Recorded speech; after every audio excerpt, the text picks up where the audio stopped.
Hi friends, ఈరోజు recipe simple and healthy పాయసం, పెసరపప్పు పాయసం.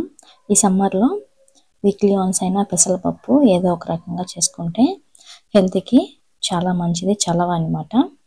ఇది ఈవినింగ్ టైం అయినా లేకపోతే పండుగల టైంలో అయినా క్విక్గా చేసేసుకోవచ్చు. అది ఎలాగో చూద్దాం. స్టవ్ ఆన్ చేసుకొని స్టవ్ పైన ఒక కుక్కర్ పెట్టేసుకొని దాంట్లో 1 కప్పు పెసరపప్పు వేసుకున్నాను. మీరు ఏ కప్పుతో అయితే కొలుసుకుంటారో అదే కప్పు అన్నిటికీ కూడా మెజర్మెంట్ చేసేసుకోండి. ఇక్కడ పెసరపప్పు మీడియం ఫ్లేమ్లో మంచిగా ఫ్రై చేసేసుకోవాలి, దోరగా మంచి కలర్ వచ్చేంత వరకు. తర్వాత ఇది కాస్త పక్కన పెట్టి చల్లారిన తర్వాత వాటర్ వేసుకొని ఒక 2-3 సార్లు శుభ్రంగా కడిగేసుకోవాలి. ఇలా కడుక్కున్న తర్వాత మనం ఏ కప్పుతో అయితే కొలుసుకున్నామో ఆ కప్పుతో 1 కప్పు పెసరపప్పుకి 3 కప్పుల వాటర్ తీసేసుకొని స్టవ్ పైన పెట్టి 3 విజిల్స్ రానివ్వాలి. 3 విజిల్స్ వచ్చి పక్కన పెట్టేసుకోవాలన్నమాట.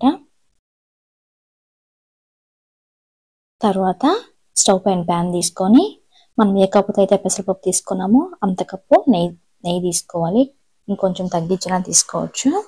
నెయ్యి తీసుకొని అందులో మనం డ్రై ఫ్రూట్స్ని ఫ్రై, ఇందులో కాజు కిస్మిస్ తీసుకున్నాను. మీరు బాదం ఇంకా పిస్తా అన్నీ కూడా మీకు ఏ డ్రై ఫ్రూట్స్ నచ్చితే ఆ డ్రై ఫ్రూట్స్ తీసుకొని ఫ్రై చేసి ఒక ప్లేట్లోకి తీసి పక్కన పెట్టేసుకోవాలి.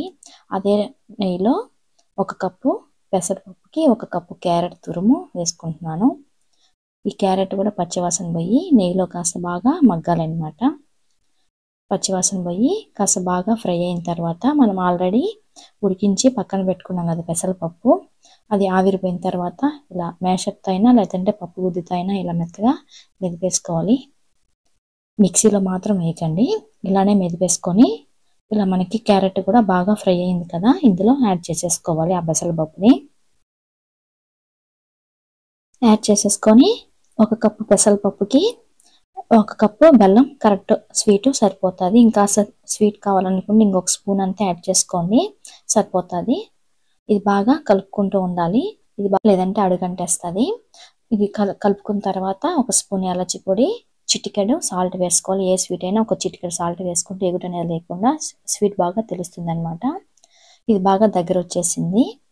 ఇప్పుడు మనం ఇందులో డ్రై ఫ్రూట్స్ వేయించి పక్కన పెట్టుకున్నాం కదా, ఇది ఇందులో యాడ్ చేసేసుకొని ఒకసారి బాగా మిక్స్ చేసేసుకొని ఇంకా స్టవ్ కట్టేయడమే. చల్లారిన తర్వాత చూడండి కాస్త ఈ విధంగా వస్తుందన్నమాట.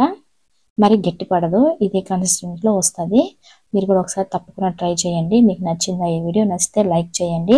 ఇంతవరకు మన ఛానల్ సబ్స్క్రైబ్ చేసుకోకపోతే ప్లీజ్ సబ్స్క్రైబ్ చేసుకోండి. మీరు కూడా ఒకసారి తప్పకుండా ట్రై చేయండి. Thank you for watching.